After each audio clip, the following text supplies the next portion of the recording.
Hi friends, welcome to lucky exam YouTube channel. आज का हमारा टॉपिक है एडवर्ब। आज इस वीडियो में हम एडवर्ब का स्टार्टिंग एरर करेंगे। तो चलिए शुरू करते हैं। Question number 1, until you don't go to the station to receive him I can hardly feel at easy। इस सेंटेंस में एरर क्या है? फर्स्ट पार्ट को देखते हैं। until you don't go to the station, ये सेंटेंस हमारा स्टार्ट किससे हुआ है? एडवर्ब ऑफ टाइम until से। until का मतलब है जब तक कि नहीं।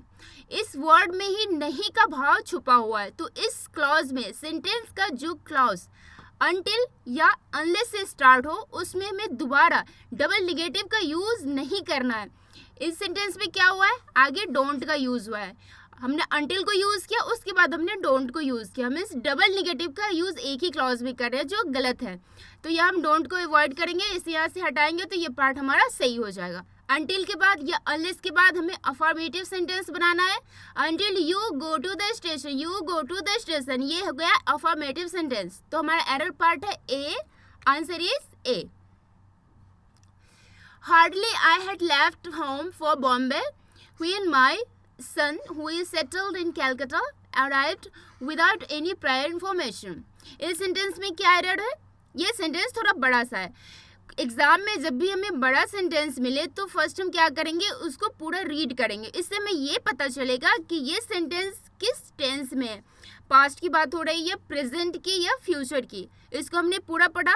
का या वर्ब क्या यूज हुआ है? हैड यूज हुआ है, यहाँ अराइव्ड यूज हुआ है। तो ये क्या है? पास्ट की बात है। फर्स्ट पार्ट को देखते हैं।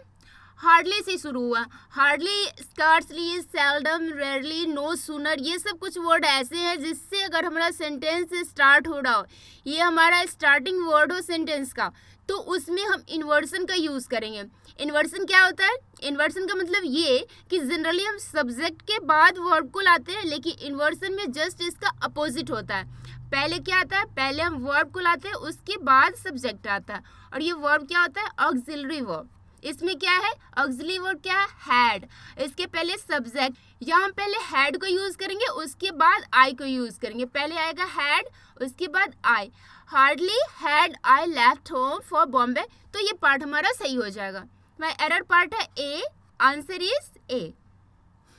Question number 3, we swam up to the drawing man, caught hold of his clothes before he could go down again and pulled him out safe to the shore। ये sentence हमारा past form में है। लंबे sentence को जब भी हमें exam में लंबा सेंटेंस मिले तो उससे पहले हम रीड करेंगे और ये फाइंड आउट करेंगे कि ये सेंटेंस किस टेंस में है, प्रेजेंट में है या फिर पास्ट में है या फ्यूचर में है। इस सेंटेंस को हम देख रहे हैं कि हमने वर्ब का सेकेंड फॉर्म यूज किया सब्जेक्ट के साथ। स्विम का सेकेंड फॉर्म स्वयं होता है, मीन्स ये पास्ट फॉर्म में। ये कौन सा टेंस है? Simple past tense. ये simple past tense. Up to the drowning man, हम तैरते हुए डूबते हुए आदमी के पास गए। Caught hold of his clothes, उसके कपड़े को पकड़ा। Before he could go down again, इसके पहले कि और डीप जाता और डाउन होता। And pulled him out safe to the shore. यहाँ एक्शन क्या है? पुल्ड हिम आउट, यानी कि पुल आउट करना। पुल आउट करना मीन्स खींच के बाहर निकालना। यहाँ क्या है कि हम उसे खींच के बाहर निकालने की बात करें, ये हमारा एक्शन है। और एक्शन को मॉडिफाई कौन करता है? एक्शन को एडवर्ब मॉडिफाई करता है। हमने यहाँ क्या यूज किया है? सेफ। Safe means adjective. ये क्या है हमारा? एडजेक्टिव। यहाँ हम सेफ की जगह क्या यूज करेंगे? एडवर्ब। एडवर्ब क्या होगा इसका? सेफली। यहाँ हम सेफली यूज करेंगे, सेफ की जगह सेफली यूज करेंगे, तो ये पार्ट हमारा सही हो जाएगा। Pulled him out safely to the shore. तो हमारा एरर पार्ट है C. Answer is C. Question number 4, Meena was so tired that she couldn't hardly talk to the guest for a few minutes। ये sentence हमारा past form में was use कर रहे हैं, means ये हमारा पास्ट टेंस में है। दैट हमने कंजंक्शन यूज किया जो सेंटेंस के दो क्लॉज को ऐड कर रहा है। she couldn't hardly, यहाँ हार्डली यूज कर रहे हैं। हार्डली जब भी यूज करेंगे तो हमें देखना होगा कि उस क्लॉज में हम नॉट का यूज नहीं करें, क्योंकि हार्डली का मतलब होता है, हार्डली का क्या मतलब होता है? नहीं के बराबर। नहीं के बराबर, इक्वल टू नॉट। तो जो नॉट के लिए हार्डली को यूज़ कर रहे हैं तो इसके लिए अलग से हमें नॉट को नहीं यूज़ करना है। इस पार्ट को करेक्ट करने के लिए या तो हम नॉट को हटाएंगे या फिर हार्डली को हटाएंगे। इस दोनों में से किसी एक को हटाएंगे तभी ये पार्ट हमारा सही हो पाएगा। She couldn't talk to the guest, ये भी सही है। या फिर हम इसे ऐसे लिखें, she could hardly talk to the guest. तो हमारा एरर पार्ट है B. Answer is B. Question number 5, never I have seen such breathtaking scenery. ये सेंटेंस हमारा नेवर से स्टार्ट हो रहा है। जब भी हमारा sentence never, hardly, scarcely, seldom, never before, no sooner, इन सारे वर्डों से स्टार्ट हो तो उसमें हम इन्वर्सन का यूज़ करते हैं। इन्वर्सन मीन्स क्या? इन्वर्सन का मतलब होता है कि हम अपने सेंटेंस में जनरली जैसे सब्जेक्ट को पहले यूज़ करते हैं, वर्ब को उसके बाद यूज़ करते हैं, लेकिन इसमें उल्टा करते हैं। पहले हमारा वर्ब आता है, उसके बाद हमारा सब्जेक्ट आता है। तो हमने नेवर से सेंटेंस को स्टार्ट किया है, तो इसके बाद हम हैव को लाएंगे। हैव हमारा क्या है? ये हमारा ऑक्सिलरी वर्ब है। ये हमारा ऑक्सिलरी वर्ब है। और आई क्या है? ये हमारा सब्जेक्ट है। तो ये बाद में आएगा और ये हमारा वर्ब जो है हैव, ये पहले आएगा। तो इसे लिखेंगे never have I seen such breathtaking scenery. तो ये हमारा सेंटेंस सही हो जाएगा। हमारा एरर पार्ट है A, answer is A. Question number 6, all nations must first become agricultural strong. ये सेंटेंस हमारा प्लूरल सब्जेक्ट से स्टार्ट हो रहा है। ऑल नेशंस, वर्ब क्या यूज़ किया हमने? मस्ट यूज़ किया। मस्ट क्या है? मॉडल वर्ब है। मॉडल वर्ब हमारा सब्जेक्ट या फिर सिंगुलर हो या फिर प्लूरल, हमेशा ये अपने सेम फॉर्म में रहता है। तो मस्ट ही यूज़ होगा। फर्स्ट बिकम एग्रीकल्चरल स्ट्रॉन्ग, ये एग्रीकल्चरल क्या है? ये एडजेक्टिव है। स्ट्रॉन्ग क्या है? अगेन ये एडजेक्टिव है। हम इस एडजेक्टिव स्ट्रॉन्ग को क्वालिफाई करने के लिए यहाँ एडजेक्टिव एग्रीकल्चरल यूज़ कर रहे हैं। एडजेक्टिव को कौन क्वालिफाई करता है? एडवर्ब, न कि एडजेक्टिव। एग्रीकल्चरली ये होगा हमारा एडवर्ब। तो ये एडवर्ब जब यूज़ करेंगे तो स्ट्रॉन्ग जो एडजेक्टिव हमने यूज़ किया इसको क्वालिफाई करेगा। तो ये पार्ट हमारा सही हो जाएगा। तो हमारा एरर पार्ट है C, answer is C. Question number 7, no sooner the minister had heard about the accident then he rushed to the spot।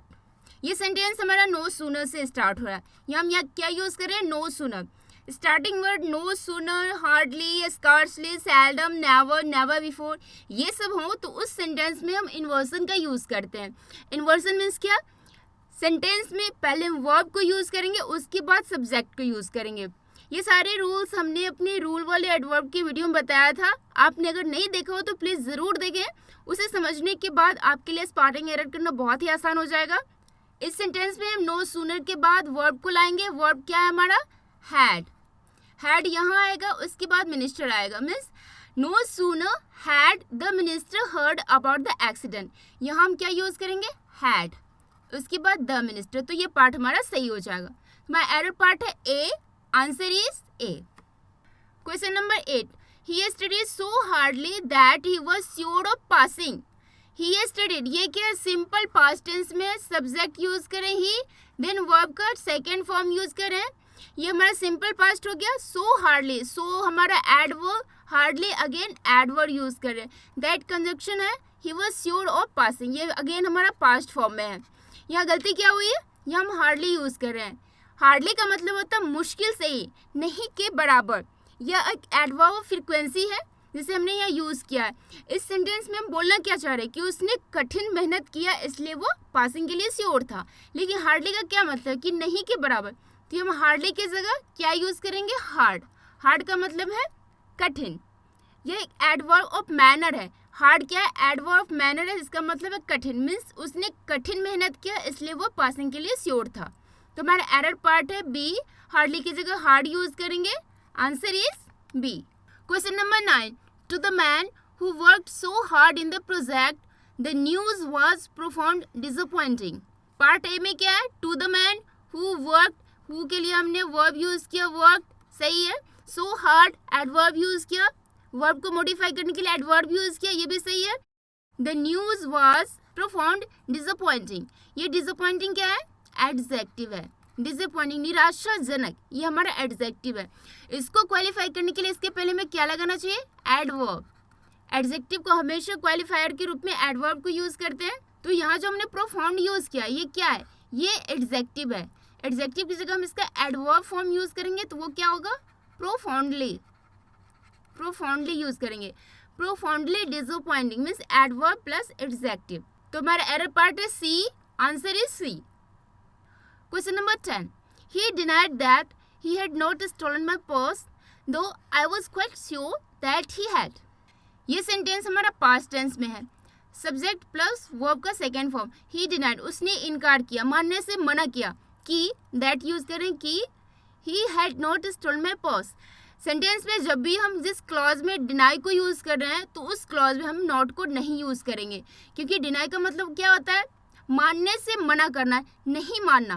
तो इस वर्ड में अंडरस्टूड है नहीं, तो इस नहीं के लिए अलग से नॉट को यूज़ करना डबल निगेटिव का यूज़ होगा, जो गलत है। तो यहाँ हम नॉट को अवॉइड करेंगे, इसे यहाँ से हटाएंगे, तो ये सेंटेंस हमारा सही हो जाएगा। He denied that he had stolen my purse. तो एरर पार्ट ए है हमारा, answer is A. Question number 11, he is too much worried about his friend's reaction to his statement। Part A में क्या है, he is too much worried, ये worried क्या है, adjective. हमने अपने रूल वाले वीडियो में बताया था कि too much के साथ जब भी हम too much को यूज़ करेंगे तो उसके साथ हम क्या यूज़ करेंगे, नाउन को। और जब much to यानी कि much पहले और to बाद में, much to को यूज़ करेंगे तो उसके बाद एडजेक्टिव को। तो यहाँ हम एडजेक्टिव यूज़ कर रहे हैं, तो इसके साथ जो हम यूज़ करेंगे वो क्या होगा, टू मच नहीं होगा, वो मच टू होगा। क्या होगा यहाँ पे, मच टू देन एडजेक्टिव। तो ये सेंटेंस सही हो जाएगा। He is much too worried about his friend's reaction to his statement. My error part है A, answer is A. Question number 12, we have made plans to go very recently to Delhi and Agra. ये sentence हमारा किस tense में है, present perfect tense. We have made plans, हम योजना बना चुके हैं, to go very recently to Delhi and Agra. योजना बनाए दिल्ली और आगरा जाने की, यानी कि हमारा फ्यूचर प्लान है। ये एक्शन जो भी हुआ नहीं है, तो फ्यूचर प्लान के लिए हम वेरी रिसेंटली को यूज़ कर रहे हैं। वेरी रिसेंटली के बदले हम क्या यूज़ करेंगे यहाँ पे, यहाँ जो ये वेरी रिसेंटली है इसकी जगह हम सून यूज़ करेंगे, क्योंकि रिसेंटली का प्रयोग हाल ही में, इसके अर्थ में पास्ट एक्शन के लिए होता है, जबकि सून का प्रयोग शीघ्र यानी कि जल्दी के अर्थ में फ्यूचर एक्शन के लिए होता है। तो इस सेंटेंस में फ्यूचर एक्शन की बात कर रहे हैं, हमने प्लान बनाया है दिल्ली जाने का, आगरा जाने का, पर अभी गए नहीं है, ये फ्यूचर प्लान है, तो इसके लिए हम सून यूज़ करेंगे। तो हमारा एरर पार्ट है B, answer is B. Question number 13, no sooner I saw the tiger then I run away. ये सेंटेंस हमारा नो सूनर से स्टार्ट हो रहा है। अभी हमने आपको बताया था कि जो सेंटेंस हमारा hardly, scarcely, seldom, never, never before, no sooner, इन सारे वर्डों से स्टार्ट होगा, उसमें हम इन्वर्सन का यूज़ करेंगे। इन्वर्सन मीन्स हम सब्जेक्ट से पहले वर्ब को यूज़ करेंगे। तो हमारा सब्जेक्ट क्या है, आई, और वर्ब क्या है, सॉ। तो हम कैसे लिखेंगे इसको, डिड आई सी। ये हमने डिड को क्यों यूज़ किया, पास्ट टेंस में डिड हमारा पास्ट टेंस का ऑक्सिलरी वर्ब है, और डू, डज और डिड, इसके साथ जो हम वर्ब यूज़ करते हैं वो हमारे हमेशा फर्स्ट फॉर्म में रहता है, वर्ब का मेन फॉर्म, फर्स्ट फॉर्म। तो यहाँ हम डिड यूज़ करें तो हमारा वर्ब जो है, सॉ जो है, वो चेंज होकर सी हो जाएगा। सी का ही सेकेंड फॉर्म सॉ है, तो यहाँ हम इसका मेन फॉर्म लिखेंगे सी, डिड आई सी। तो ये पार्ट हमारा सही हो जाएगा। No sooner did I see the tiger then I run away. My error part है B, answer is B। Question number 14, I have been working in this organization since 3 years। I have been working, ये हमारे किस tense में है, present perfect continuous, have been plus verb with ing in this organization since 3 years। यहाँ हम 3 years use करें, ये क्या है, ये हमारा पीरियड ऑफ टाइम है।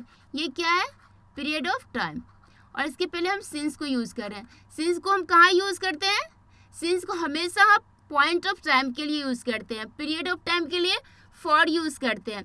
तो यहाँ हमने पीरियड ऑफ टाइम के लिए सिंस को यूज़ किया है, जो गलत है, क्योंकि ये 3 years शुरू कब से हुआ, अंत कब हुआ, ये हमें पता नहीं चल रहा है। तो पॉइंट ऑफ टाइम हमें पता नहीं हो तो वहाँ फॉर को यूज़ करेंगे, और जब हमें पॉइंट ऑफ टाइम पता हो तो वहाँ सिंस को यूज़ करेंगे। तो यहाँ हम सिंस की जगह क्या यूज़ करेंगे, फॉर। यहाँ सिंस की जगह में फॉर यूज़ करना चाहिए, तो ये पार्ट हमारा सही हो जाएगा। तो माई एरर पार्ट है C, answer is C. Question number 15, the government's earnings through royalty, dividends and profit sharing have been steady rising over the years. The government's earnings, सरकार की आमदनी, यहाँ की के लिए हमने एपोस्ट्रोफी को यूज़ किया, सही है। Through royalty, dividends and profit sharing, ये पार्ट भी हमारा बिल्कुल सही है। हैव बीन, हैव यूज़ के लिए प्लूरल सब्जेक्ट के लिए, ये सही है। स्टडी राइजिंग, ये क्या यूज़ करें? राइजिंग हमारा वर्ब है, एक्शन है ये। इस वर्ब के लिए हम स्टडी यूज़ करें। स्टडी क्या है हमारा? एडजेक्टिव। तो इसके लिए हमें क्या यूज़ करना चाहिए? एडवर्ब। वर्ब को क्वालिफाई कौन करेगा? हमारा एडवर्ब करेगा। तो स्टडी की जगह में क्या यूज़ करना है? स्टडीली। तो ये पार्ट हमारा सही हो जाएगा। हाँ, एरर पार्ट है C, answer is C. Question number 16, the man was reportedly upset over his sister's death about a fortnight behind. Sentence के लास्ट में हमने बिहाइंड को यूज़ किया। ये सेंटेंस हमारे किस टेंस में? वॉज मीन्स ये पास्ट टेंस में। सेंटेंस पता चल गया कि पास्ट टेंस में, इसके साथ हमने बिहाइंड को यूज़ किया। यहाँ बिहाइंड के बदले में क्या यूज़ करना चाहिए? अगो। क्यों? क्योंकि बिहाइंड एक प्रीपोजिशन है जिसका अर्थ है के पीछे, जबकि अगो एक एडवर्ब ऑफ टाइम है जो पहले के अर्थ में पास्ट टेंस के लिए यूज़ करते हैं। तो ये सेंटेंस हमारा पास्ट टेंस में, तो यहाँ हम बिहाइंड नहीं अगो को यूज़ करेंगे, तो ये पार्ट हमारा सही हो जाएगा। तो हमारा एरर पार्ट है डी, आंसर इज डी। अगर आपको हमारा ये वीडियो पसंद आए तो please like, share and subscribe ज़रूर करें। Thanks for watching.